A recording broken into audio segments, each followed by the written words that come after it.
अभी ममता बनर्जी के लिए ताजपोशी के दिन है। ममता को इतनी शानदार जीत मिलेगी ऐसा अंदाजा किसी भी सियासी विश्लेषक या सेफोलॉजिस्ट को इस हद तक नहीं था।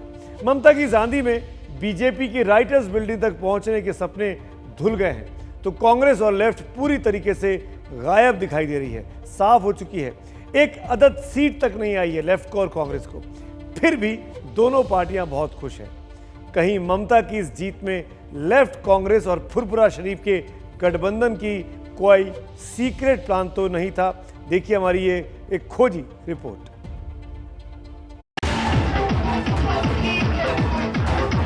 বাংলার জয়, বাংলার জয়, বাংলাই পারে, বাংলাই পারে। Victory of the Bengal people and victory of the country and victory of democracy. ममता की जीत ने बीजेपी के बंगाल विजय के सपने को पूरा का पूरा मिट्टी में मिला दिया।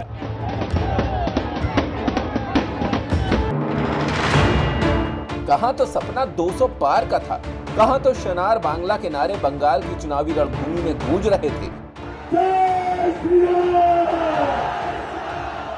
और कहां बीजेपी सैकड़े के आंकड़े से भी बहुत पीछे रह गई। They said anyhow Mamata Banerjee is to be defeated. What is this? They cannot stop me. Even I am telling you they have got 78 some seats. Even they should not cross 50. It is because of election commission's contribution. ममता की बेहद गर्मजोशी के साथ ताजपोशी हो रही है, लेकिन बीजेपी भी 3 से बहुत आगे तक पहुंच गई। अलबत्ता कांग्रेस और लेफ्ट दोनों का सफाया हो गया।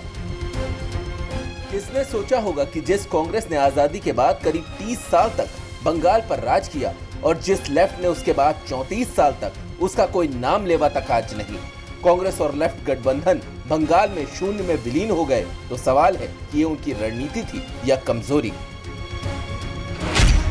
बंगाल के नतीजों ने भारतीय जनता पार्टी और प्रधानमंत्री के चेहरों से नकाब उतार दिए हैं। कितने देशभक्त हैं इसका पता पूरे देश को चल गया है कि पूरे देश को कोरोना में मुब्तला कर दिया सिर्फ चुनाव के लिए, सत्ता के लिए। कांग्रेस के नेता राहुल गांधी भी अति प्रसन्न हैं कि ममता ने बीजेपी को धूल चटा दी। तो क्या लेफ्ट कांग्रेस और फुरफुरा शरीफ का गठबंधन इसीलिए धीमा पड़ गया था कि उनकी ज्यादा तेजी बीजेपी को फायदा पहुंचा देती, जैसा कि खुद बीजेपी का आकलन था। मैं ये जानना चाहता हूं कि क्या ये अलायंस कांग्रेस, लेफ्ट और फुरफुरा शरीफ और ओवैसी का लड़ना, ये आपके काम को आसान करेगा, वोट बांटेगा एक खास कम्युनिटी के, बीजेपी की रास्ता आसान करेगा? मुझे तो लगता है कि हमें फायदा ही होगा अगर होता है तो। ईमानदारी से आप बोल रहे हैं कि फायदा ही होगा आपको? हाँ, फायदा ही होगा। तो सवाल है कि क्या बीजेपी को रोकने के लिए ही लेफ्ट और कांग्रेस ने अपना प्रचार धीमा रखा? क्या इसीलिए कोरोना के नाम पर दोनों दलों ने 4 चरण का चुनाव रहते ही प्रचार करीब करीब बंद कर दिया? क्या इसीलिए राहुल गांधी मुर्शिदाबाद के उस कांग्रेसी गढ़ में भी प्रचार के लिए नहीं गए जहां कांग्रेस कभी हारती नहीं थी?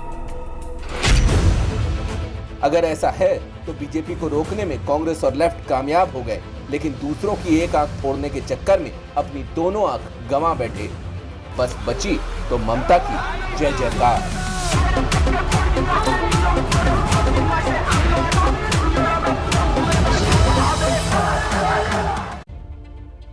जिस तीसरे मोर्चे को बीजेपी अपनी ताकत मान रही थी, उसी तीसरे मोर्चे ने लगता है कि बीजेपी की पीठ पे छुरा भोंक दिया। वो गठबंधन जाकर तृणमूल के लिए काम करता रहा और शायद इसकी भनक बिल्कुल भी बीजेपी के आलाकमान को नहीं लगी। और आलम यह है कि हार कर भी जीत गए हैं कांग्रेस के और लेफ्ट के नेता, क्योंकि वहां पर बीजेपी को उन्होंने रोक लिया है।